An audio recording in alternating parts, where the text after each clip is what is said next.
Bill, was it a problem with the forecasts or a problem with communication? I've got to say, I do feel rather sorry for Mark Carney. Everyone in the city gives him a terrible time for his poor communications. Well, you know what? That's what central banks do. They always get blamed for poor communications. The fact is the UK is facing a number of issues, and I think it all comes down to things like bad weather, as we had, but also the fact that the economy is tired, exhausted, and the consumers, the squeezed middle, are struggling. And that's why we're seeing so much trouble. Any particular words you want to use to describe the economy? Exhausted and tired. OK. You've got the squeezed middle, cannot afford to spend anymore. That's why we've had the furniture makers, sellers in trouble. And yesterday, I think it was Marks and Spencer's having to close stores.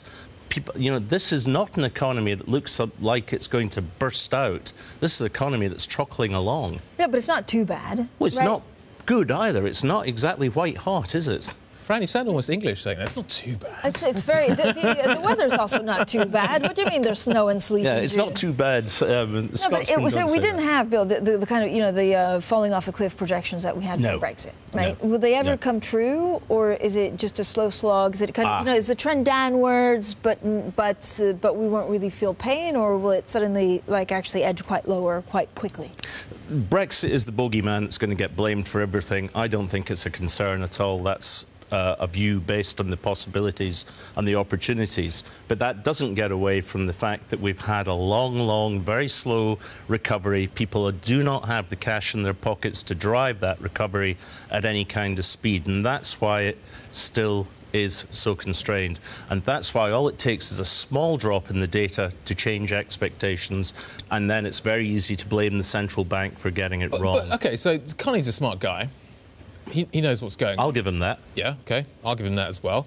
He knows... He can see that the volatility is going to be generated by Brexit. He can see a bunch of things that are going to cause him troubles. This is a small, open economy. Therefore, it's going to be buffeted by a number of different factors. Why, therefore, does he come out and make these predictions? Why not just keep stum? Why not say anything? You know what? We're data dependent. Yeah. And just leave it at that. Well, that's a very fair comment, Guy. I think the big mistake was the Brexit reaction, pre-Brexit comments, and then the following cut that was strictly unnecessary. That created a reputation, the unreliable boyfriend. So now he is getting it in the ear every time he says anything that. So why say anything? Well, that's what central banks have to do. I thought it was very interesting when he told us that he was trying to communicate to the consumers. And of course, David was quite right.